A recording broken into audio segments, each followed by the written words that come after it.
Alright, so I just got back from watching Predator Badlands, the latest theatrical Predator movie.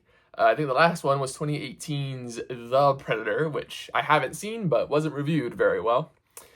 So I have seen most of the Predator movies, not all. I've seen the first two that came out in the 80s and 90s. Then I watched Prey, and then I've seen the recent animated film that came out this year, Predator Killer of Killers, which is very good, and you should watch it if you're a Predator fan. So I was quite excited for this movie. I heard good things. Dan Trachtenberg is directing it, who directed Prey and Predator, Killer of Killers, which are both really good movies, so he's got a good hand on the Predator franchise. And also, the trailers have shown that there is a Weyland-Yutani synth android in this movie, which connects it officially to the Alien franchise, which I'm also a fan of.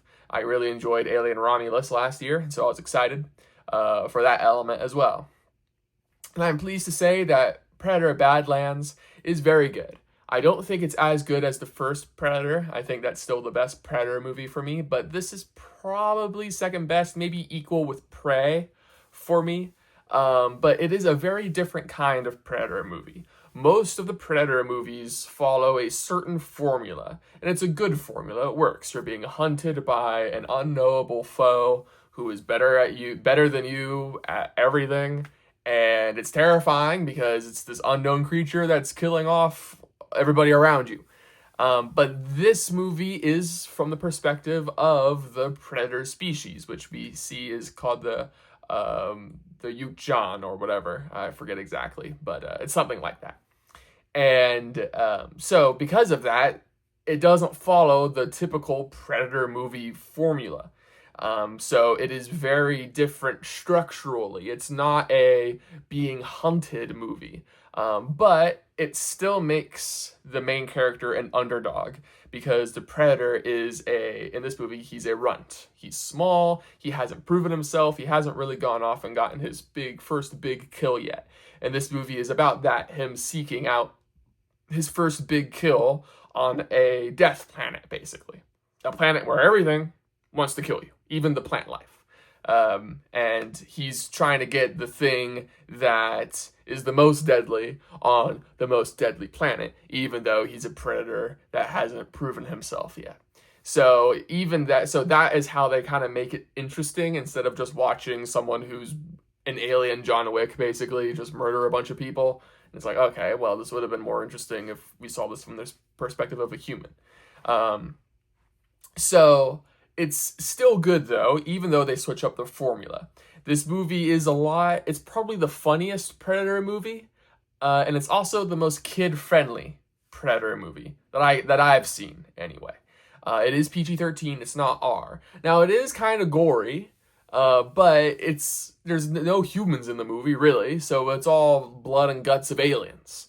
So, there's not going to be rated R because all the blood is like green and blue and white and stuff like that. So again, it's kind of I can see some Predator purists might say that this isn't a real Predator movie because it doesn't follow the typical Predator formula and it's been dumbed down for kids. Well, first of all, yes, it doesn't follow the typical Predator formula, but I think that's a good thing. It makes the movie more interesting instead of becoming stale. And two, I don't think it's dumbed down for kids necessarily. Because again, it's still pretty gory. It's just alien blood and guts that we're seeing. And it's entertaining for adults as well. Just because there's more jokes and stuff like that doesn't mean it's not bad.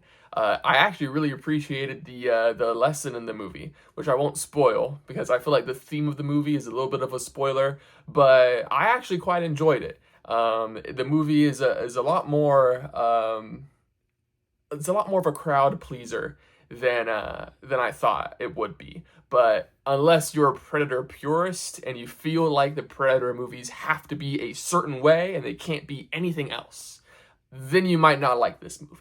But I enjoyed it, and I consider myself a Predator fan. I haven't seen all the movies, but I've seen the good ones, and I think this one's pretty good as well.